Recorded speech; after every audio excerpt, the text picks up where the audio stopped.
We've been waiting for a long time, but we ain't gonna wait no more. The boys are back in town.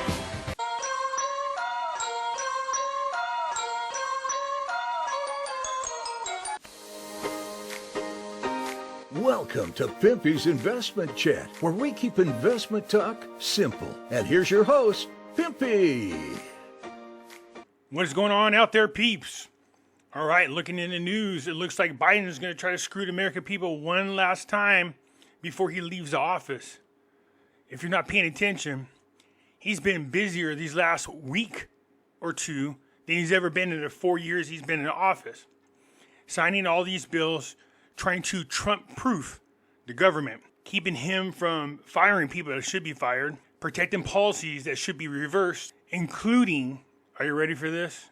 Biden's latest move? Banning offshore drilling.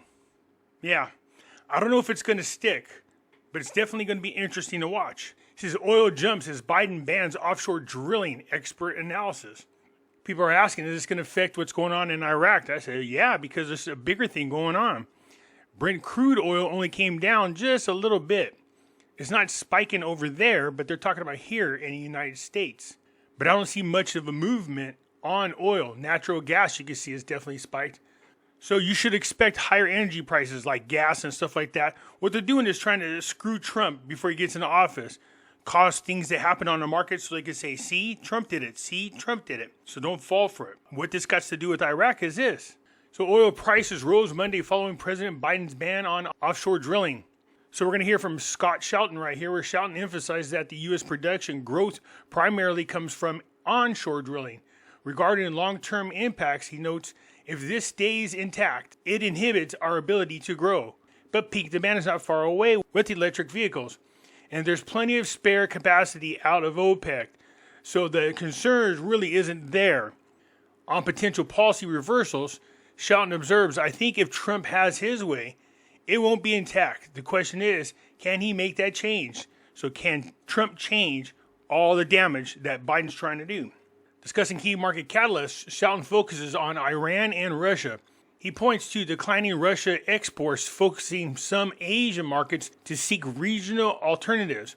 He adds that since Iran supplies a significant amount of oil to China, if all of a sudden we can find a way to slow that down, China is going to be forced to go elsewhere, which will have a positive effect on balances.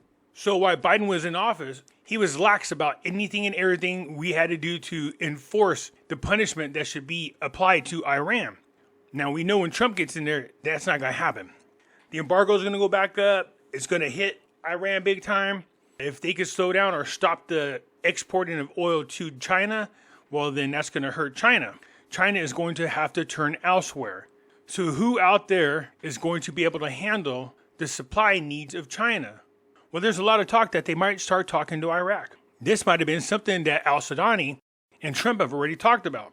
We saw in the news already the Quds Force leader has already came to talk to al-Sudani about Trump's presidency starting. As of today, he has been certified and he is now the president. Won't take office though until the 20th, but it is certified and in the books. So it looks like we're heading back to a 4D chess game. Trump put the squeeze on Iran. This might hurt China's oil imports, forcing China to go elsewhere. And I don't think Russia can supply the needs of China, but OPEC certainly could. And this goes back to a couple of things. The relationship between Iraq and Iran, and whether Trump is even going to allow this kind of thing to happen. In the recent last few weeks, we've noticed that Iraq has now passed Saudi Arabia as an oil producer in OPEC. But like I stated earlier, you can see Biden do all kinds of things now, towards the end of his presidency, trying to salvage some part of his legacy. Biden raises Social Security benefits for 3 million workers with a new bill. All these things he's doing within the last couple of weeks. Banning offshore drilling.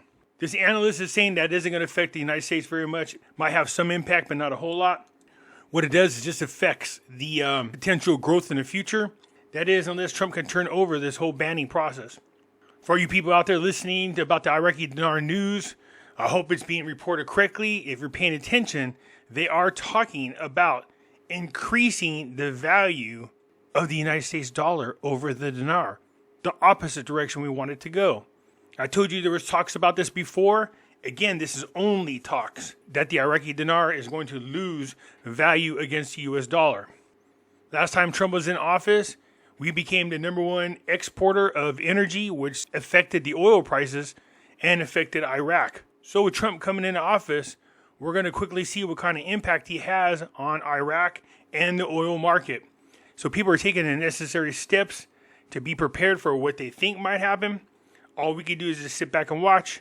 If Iraq thinks it's going to go in the same direction as it did last time, and the value of oil per barrel goes down, which could hurt them big time. They haven't passed the budget fully yet. We know it's in their hands. We know they're discussing it. And we know that al-Sudani is going to be talking to Trump real quick here. Last time they didn't make any changes, and what ended up happening was they had to devalue the dinar before the country went bankrupt. So this time around, they might jump ahead of this and devalue the dinar ahead of time so that the impact is not that hard against the Iraqi people and against Iraq if the crude oil prices go down.